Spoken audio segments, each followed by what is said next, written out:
जी, कोई भी नतीजा इसलिए नहीं निकलेगा कि आप बताएं कि अगर मुझे पता है कि मेरी क्या विरासत बनती है और मुझे वो विरासत नहीं मिल रही, तो मेरे अकेले पता लगाने का तो कोई फ़ायदा नहीं है ना, जब तक हम दो लोग नहीं बैठेंगे जो मुझे विरासत नहीं दे रहा और जो मैं लगता है मुझे कि मेरी है, और तीसरा कोई ये बताएगा कि मेरी कितनी है और दूसरे को बताएगा कि तुम्हारी कितनी नहीं है और ये इसका हक है।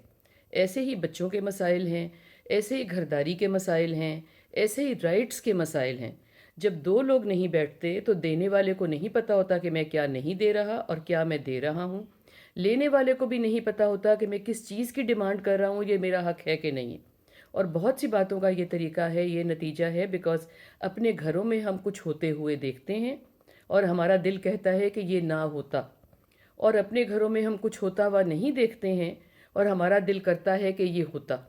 और कई मर्तबा, बल्कि अक्सर मर्तबा, हमारी जो लर्निंग होती है, जो हमारी चाहत होती है, वो किसी प्रॉपर चीज़ पे बेस्ड नहीं होती। इधर से सुन लिया मुझे ये मिलना चाहिए, उधर से सुन लिया ये मेरे साथ नहीं होना चाहिए, हम उस पे खड़े होते हैं। तो जब घर के दो ऑपोजिट जेंडर के लोग मिल के बैठेंगे और एक दूसरे का आर्ग्यूमेंट सुनेंगे, तो बहुत मर्तबा ये समझ आती है कि हम अल्फाज के हवाले से, हम इमोशंस के हवाले से एक दूसरे को समझ ही नहीं पा रहे थे। और अक्सर ये होता है कि हम एक ही चीज़ चाह रहे होते हैं मगर फ़र्क अल्फाज से। जैसे बहुत मशहूर मिसाल है ना, कि तीन लोगों ने पैसे इकट्ठे किए और कहा कि सब ने कहा कि भी सब इत्तेफाक करें कि क्या चीज़ लेकर आनी है। सब ने कहा कि नहीं ये लाना है, दूसरे ने कहा ये लाना है, तीसरे ने कहा ये लाना है। तो जो अक्लमंद शख्स था जो लेने जा रहा था, उसने तीनों चीज़ों के नाम लिखे और नीचे कंक्लूजन लिखा और कहा कि ठीक है, तुम्हारा भी आ जाएगा, तुम्हारा भी आ जाएगा, तुम्हारा भी आ जाएगा।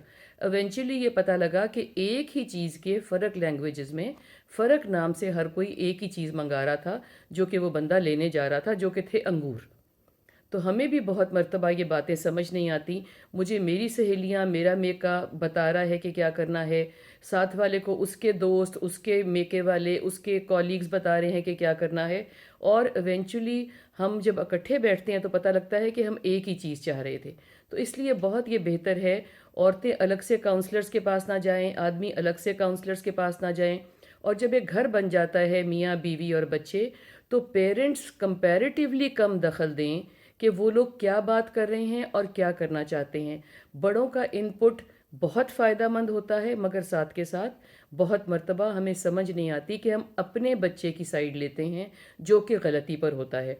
तो घर बनाने की कोशिश करनी है, आर्ग्यूमेंट विन करके घर तोड़ने की कोशिश नहीं करनी। Thank you.